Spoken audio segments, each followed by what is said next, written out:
Podcast, o pior governo em toda a história do Brasil, episódio 11, José Sarney, o retorno da velha república. Se não houvesse um governo pior do que o dele, agora eu estou até me achando meio complicado, tá uma disputa difícil aqui. Ele é o pior ou o segundo pior governo do Brasil. Nós vamos ter que chegar lá na frente, lá em mais uns 3 ou 4 governos para frente, para chegar no que eu achava, o que eu acho que seja o pior governo do Brasil. Talvez seja um problema meio pessoal, né? Mas esse aqui é certamente um dos piores governos do Brasil. O retorno da velha república maranhense, José Sarney, constituinte, né, para fazer uma nova eleição, e o desastre econômico, inflação de mais ou menos 1000%. Então, o Brasil teve vários governos assim desastrosos, né? Um desses foi de José Ribamar Sarney, o nome original dele era José Ribamar, mas o pai dele era imagine, veio do Maranhão e era latifundiário de cana-de-açúcar, coronel, né? Tá certo? Então, ele voltou à velha república. Vamos entender um pouco aqui. Nascido em Pinheiro, Maranhão, José Ribamar Ferreira, aí depois o nome dele mudou para José Sarney e tal, por causa do pai dele, né? Cerneia. Parece que tinha alguém lá que o pai dele, o pessoal gostava, Cernei, né? Que nem o Forró virou Forró, e o Cernei virou Sarneio. Daí veio o nome do pai dele. Advogado, escritor, aí anda na mídia, anda mas não sei o que e tal. Político da velha guarda. Ele restaurou todas as coisas que estou falando aqui, são referência da Wikipédia. Apoiou o regime militar, isso é óbvio, tá lá, ele era da Arena. Em 64 ele apoiou os militares. E como que virou presidente da virada, tá certo? Então é a mesma coisa que a gente ficar se perguntando, né? O antigo presidente lá, o João Figueiredo, como que o João Figueiredo virou presidente se ele não queria ser presidente?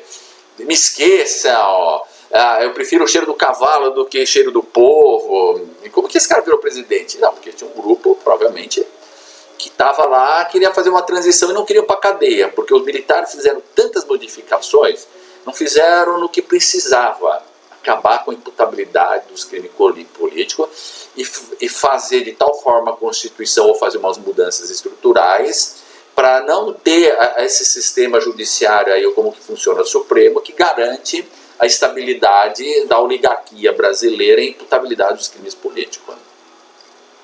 Sarney, essa aqui é a referência, Sarney é considerado o principal oligarca do Brasil. Sarney é dono de jornais e emissoras de televisão mais importantes do Maranhão, já tinha falado isso para vocês. As televisões vieram crescendo, mas vieram crise e tal, não sei o que. As subsidiárias de cada estado, um oligarca é dono delas. Então a Rede Globo, assim, ela parece que é dona do Brasil e tal, mas ela é uma títere dos oligarcas. Então Sarney manda nela, o Albano Franco, o Collor, e assim, porque nós vamos chegar no governo Collor. E a gente acha, não, o Collor foi colocado, não, colocado pelos oligarcas. A Globo só mandam e ela tem baixa a cabeça. Sarney também enfrentou múltiplas alegações de nepotismo, corrupção na sua carreira. No semanário britânico The Economist, chamou sua eleição como presidente do Senado de uma vitória do semifeudalismo, retrocesso da política semifeudal, que prevalece em casos do Brasil e retém o resto dele. O colunista da Veja, Roberto Pompeu de Toledo, considerou o oligarca perfeito. Vocês vão ter que me engolir, né? O Sarney, né? Daqui a pouco eu vou falar da morte, do assassinato dele, ele morreu ou foi assassinado. Então, para a gente entender a dúvida, né? A fofoca, né? Faz de Brasagalo, mas primeiro aconteceu. Filiado ao DN, de Carlos Lacerda e companhia, filiado à Arena dos Militares, criou o PDS, quando começou a redemocratização, né? Ninguém ia votar na Arena. Aí o PDS, o Paulo Maluf comprou o pessoal para ele se candidatar à presidência. Aí ele criou o PFL e se aliou a Tancredo Neves para fazer concorrência ao Paulo Maluf. Então, assim, a frase que tinha, a fofoca que tinha, é que o Paulo Maluf disse que ia comprar todo mundo e ele ia ser presidente, o turco. E lembra que o João Figueiredo também disse que o turco nunca seria presidente do país.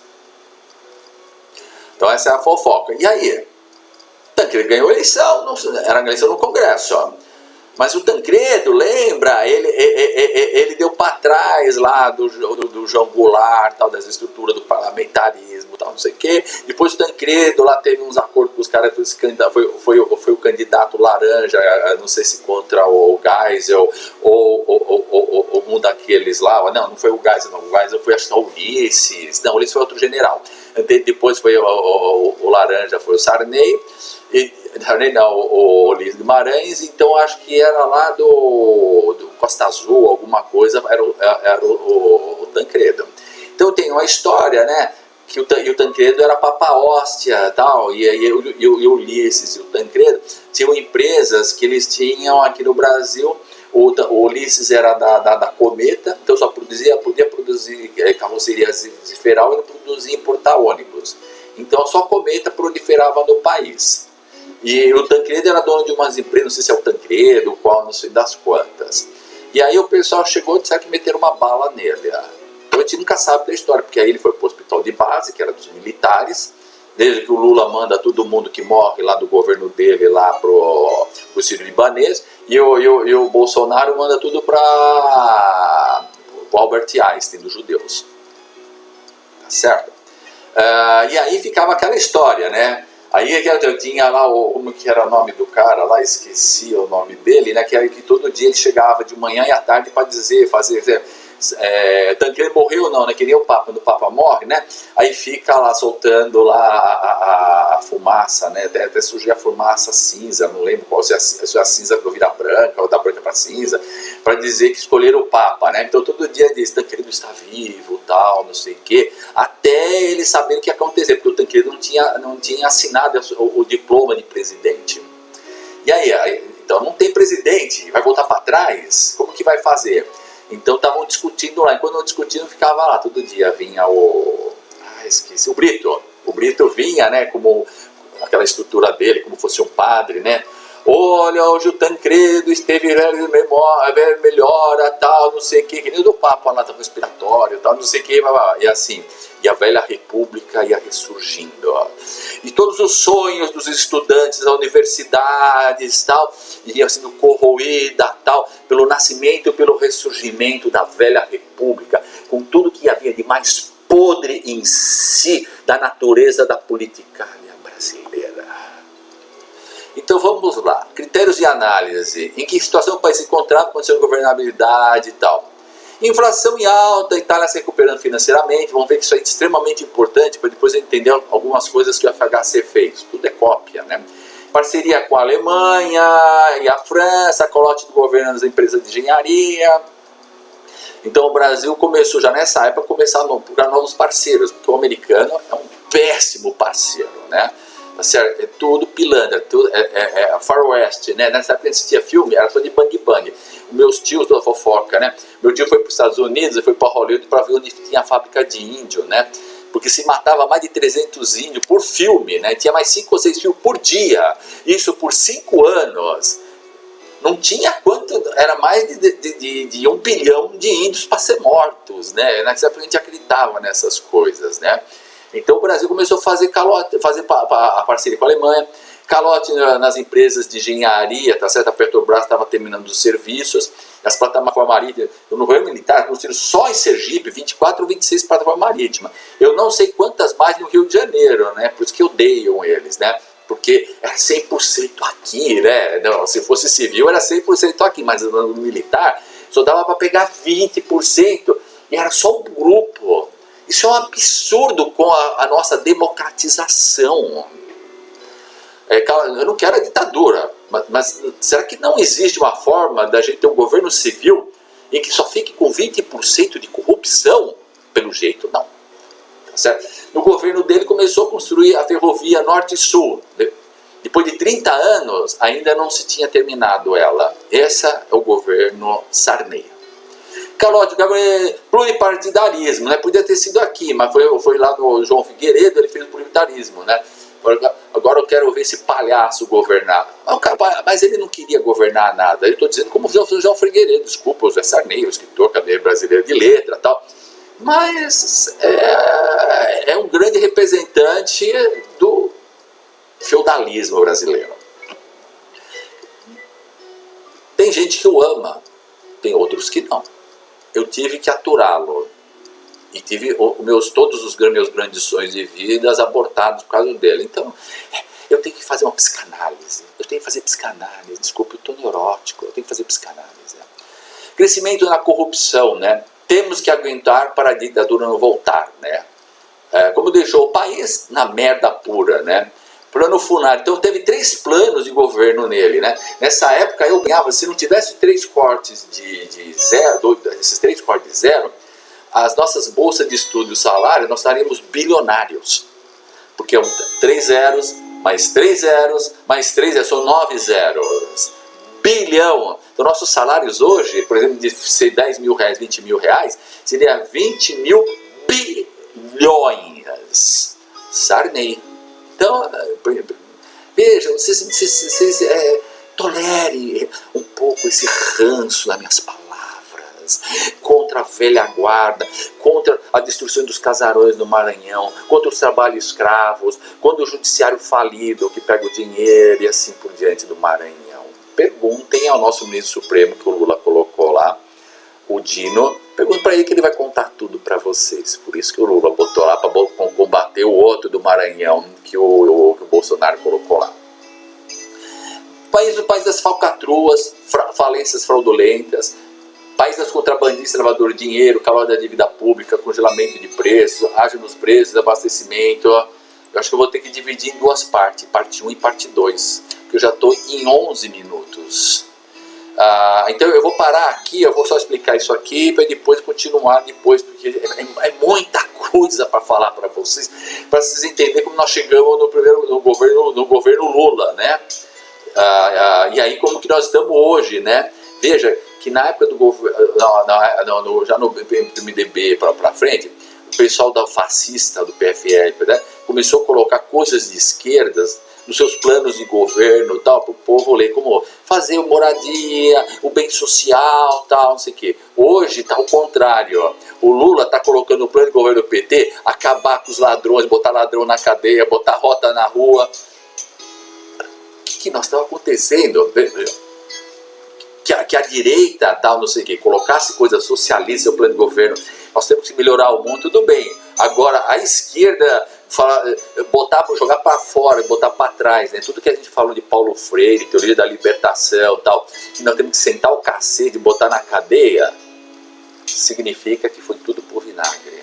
Aí nós vamos chegar no outro governo tão ruim que nem esse aqui. Vai ser ali, ó, se for uma nota de 0 a 100, um vai ficar com 100 negativo, o outro vai ficar com 99. Vai ser ali, ó, páreo, cabeça por cabeça, no Photoshop.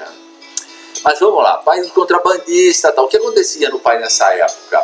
Veio os judeus, não falem preto, jornal A Folha de São Paulo, não sei o que, as construtoras civis estão todas aí e tal, só que eles pegam e fazem evasão fiscal, dão dinheiro para o fiscal, não pagam imposto de renda, tal, é uma briga danada tal.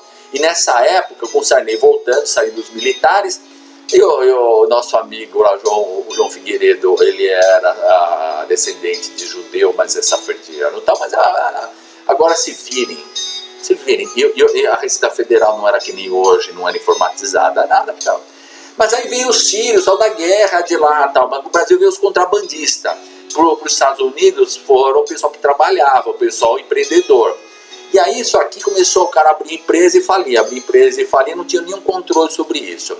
O Funaro, ele era o cara que tinha a melhor empresa de advocacia, de advogados, de administradores, de contabilidade, para fazer essas fraudulências. Aí chegaram o pessoal do governo e falou assim, vamos acabar com essa história aqui. Então vocês vão começar a perceber como que o Brasil começou a pegar o pessoal que fazia toda a roubalheira para trabalhar até chegar no FHC, para chegar à estabilidade. Nós tivemos que pegar os ladrões para vir trabalhar para nós. Então era o país dos contrabandistas, tal, das fraudulentas, todo contrabandista, das primas, tal, era a primeira geração. Até chegar em Haddad, Você tem os 3 gerações. Até chegar num fazendeiro conservacionista, vem o primeiro, ele desmata tudo, aí tem gado e tal. Aí vem a segunda geração do filho na cabeça, educado pela mãe. A terceira, o cara já faz universidade, conhece a agronomia e tal, e aí já é conservacionista. Para você chegar num Haddad, que não é também grande coisa assim, nós tivemos que passar por umas 3 gerações. Aí ele fez o quê? Com a porra da roubalheira do governo do Estado, aí não tinha dinheiro. Aí ele pegou e já vinha lá dos militares. Ele fez um calote de dívida pública, fez o congelamento de preços, aí foi uma maravilha. Aí ele fez um reajuste salarial, foi a primeira vez que eu comprei rádio, todo mundo, eu tinha dinheiro para comprar carro, tal, não sei o que, tal. Só que quando você faz um congelamento de preço e a roubalheira continua e o Estado não tem um controle fiscal, o que acontece? O Estado começa a vender, tira a dívida externa, tal, taxa de juros, tal, e o comerciante não começa a esconder a mercadoria, porque no dólar está subindo o preço no dólar. Só que ele em cruzeiros novos, aí eu não lembro qual era o nome da moeda na época, não podia fazer. E aí até a hora, e aí eles fizeram o estelionato eleitoral. Desabastecimento, não achava comida, não achava carro, assim por diante. Então teve esse estelionato eleitoral, greves, e fortalecimento do PT, assim por diante. Já estou em 16 minutos, eu vou parar por aqui, para dar uma porra de uma música aqui. Eu vou parar por aqui, porque isso aqui já está muito estendido. É só nesse Ribamar, ali, para a gente poder entender as dificuldades que nós encontramos agora, para reorganizar esse país e ter ferramentas de governabilidade lá no Congresso para que a gente possa organizar. Entender a primeira cagada, aquela que borrou tudo, para depois entender a segunda cagada que deu a segunda borrada em tudo. Eu paro por aqui porque é muita cagada, coisa fede que vocês não têm ideia. José Ribamar, grande escritor, da camisa de escute e tal, mas não sei o que. Porra, foi uma merda, meu, que acabou com a juventude brasileira. Não tem como aguentar isso.